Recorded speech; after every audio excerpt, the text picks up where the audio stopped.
always been pro-science and pro-vaccination. Before my vaccination, I was a healthy and active 39-year-old.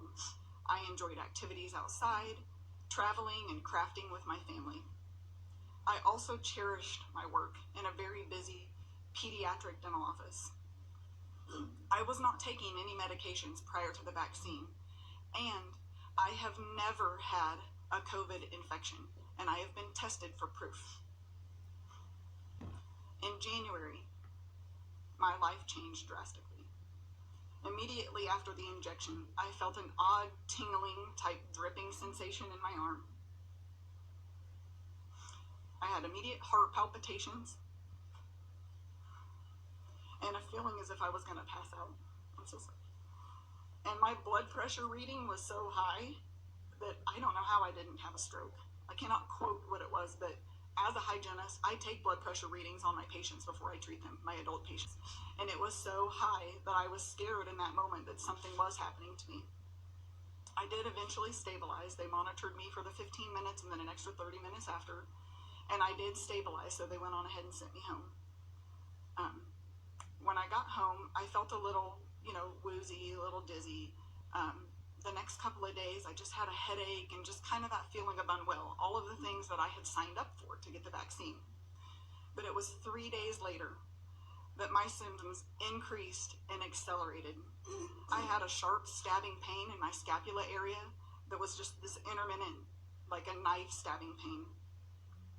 I had tingling and numbness throughout my body. It ran down both my arms. I also still had the heart palpitations. I had these internal vibrations, and the only way I can explain the internal vibrations is it feels like you have this little electric shock running through your body, like you're stuck in a vibrating chair, like glued into it, and it never stops.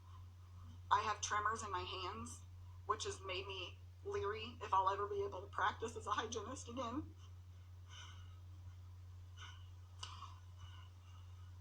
And like Cheryl, I am so fearful that I may have some sort of neurological issue after this with Parkinson's. They have ruled out MS, but again, they have not told me that I have anything. They can tell me what I don't have. I have swollen lymph nodes, brain fog. I had brain fog so extreme that I would be having a conversation with someone and I would black out. Try to come back to that conversation and nothing was there.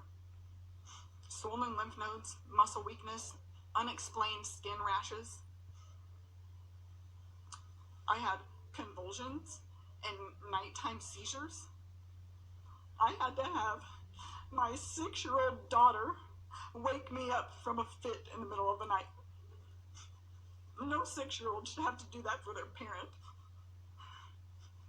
I have also experienced thick, clotting, heavy menstrual cycles. I was so afraid that I literally, and I have it with me, I prepared my will and my obituary for my family because I didn't think that I would wake up to the next day. I have reported my symptoms to VSafe, VAERS, CDC, FDA, Pfizer. I have also sent information to 2 very well-known research institutes, and I have also reached out to prestigious universities. I've been dealing with this for 5 months. These past 5 months, my severe neurological reactions continue to plague me. Every day feels like I'm trapped in the movie Groundhog Day. I go to sleep, praying, thinking I'm going to wake up the next morning and be better. And I'm not. I've had multiple tests, more than any person should have to go through this time in their life. I have had x-rays, blood work, MRIs, CT scans, ultrasounds, EEGs, and more. To date, the medical community has still remained baffled and unable to restore my health. I'm scared and frightened for my future. So I do have hope. And this is why I'm here today, speaking out. This is not an easy thing to do, guys. But I hope that our conditions will be researched and studied. I hope that we can find a solution and a pathway to health. That's all we want. I would give anything. I would give my whole life savings if I could go back to January 17th and never to have had to experience this in my life. And 3, that those those that are suffering,